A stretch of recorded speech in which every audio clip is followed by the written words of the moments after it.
प्रभु आपे सावते ताहेन मा आराम सावते हो सनत मरकुसे अलका लेखा भागी संबाद ए प्रभु आमा महिमा हुयु मा खान उनको दो जेरिको तिकु हेज सेटेरिना और जिसु दो आयरेन चिलाकु और अडी गादर हड़कु सावते ओंडे खने उडुक सेनोक कान ताहे कान रे तिमियुस हपन बर्थिमियुस मिटन काड़ा हड़ दो हड़ आड़ी रे दुड़ुब आकान ताहे काना। आदो नाजारेत रेन जिसु कानाय मेनते आंजम केट खान उनी दो हो आर मेमेने एहोबिना ए दाऊद रेन हपन जिसु इन दायाउइन में आयमा हड़ को दो थिर उचुई लगित को धामकाव किदिया मेनखान उनी दो आरतेट गी होहो इदी किदा ए दाऊद रेन हपन इन दो दायाउइन में खान गे जिसु दोय तिंगुइना आरे मेन किदा मा उनी नोडे होहो सुरिपे उनको दो काड़ा हड़ होहो काते को मिता दिया मन खतिर ताम मा बेरित में उनी होहोआम काना उनी दो आया ओयुन किचरी चापाट गिडी काते ए दोन बेरित इना आर जिसु ठेने हेज इना जिसु दो उनी मिता दिया आम दो इन चेत इन चिकावा मेम मेन जोंग काना काड़ा हड़े मेन किदा ए गुरु जेमन आरहो इन दोय नेल दाड़िया जिसु दो उनी मिता दिया दु चाला में आमा पथियोगी आम दोय बुगियाकाद मिया आर साठ मेनते उनी दो नेनेले एहोबिना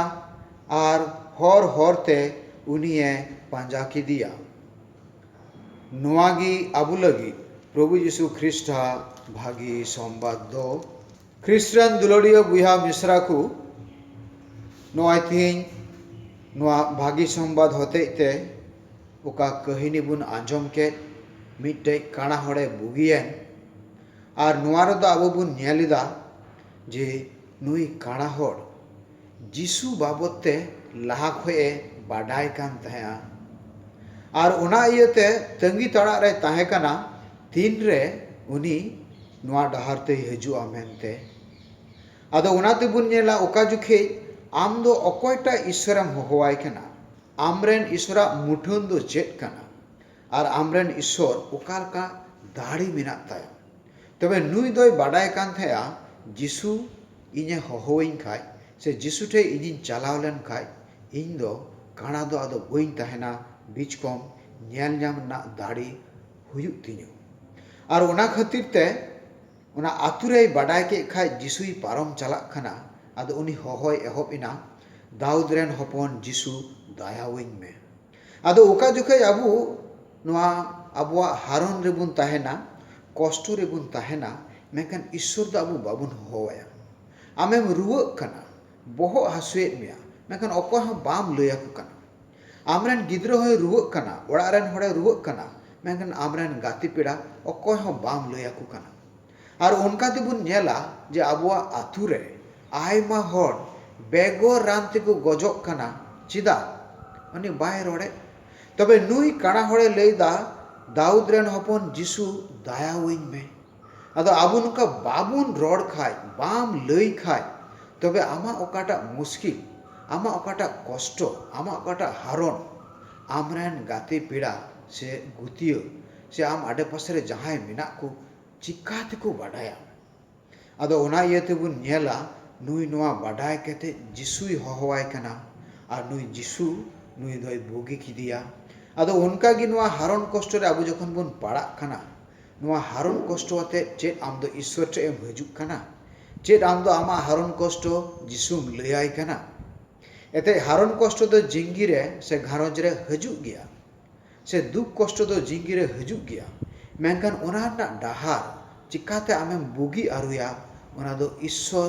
और आम सावते जहां आडे पासरे मिना को उनका गड़ो गपड़ो दरकार मिना आदो ओना लकाते थिन आबु बुन नेलदा नोआ को सानामा रे आमा मिटे पतियो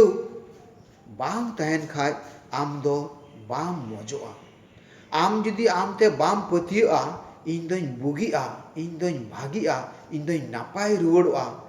आमेम रुवक कान खाय इन दो रानिन जम लेखा इन नापायोआ हासपातालिन चलाव लेखा इन नापायोआ डाक्टर ठेन चलाव लेनखान नापायोगा अदो आयमा हर मन अंतरे चेद चो रंगाव मेना ताबुन चेद चो इद्री मेना ताबुन बांग इन दो ओनकागिन ताहेना बांग इन दो नोंकागिन सेरे सेरेñ रुवाआ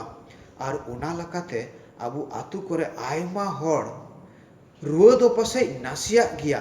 हासु दो पासे नासिया गिया मेनखान ओने जे बाय रोड़े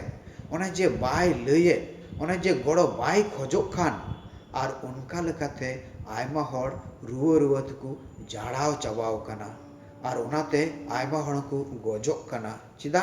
उनिमा बाय लये उनिमा बाय रोड़े उनिमा हॉस्पिटल बाय चला कान से उनिमा ईश्वरे पतियो बनु ताय आदो ओना इयते आबो बन नेला आमा पतियो अकोय ठे मेना आमा पतियो आमरेन गाति कोठे आमा पतियो आमरेन बुया कोठे एते नुकु हॉस्पिटल को इदिमिया नुकु डॉक्टर ठे को इदिमिया आर ओना लकाते आबो हर समाज रे दो नोआ को बनु खातिर ते जे उनी रुवाग काना उनी बुन बिसिया नोआ पासे सांगीते बनु खातिर ते आतु आतु रे हर आयमा रुआ रुआ तको लांगा चाबाव काना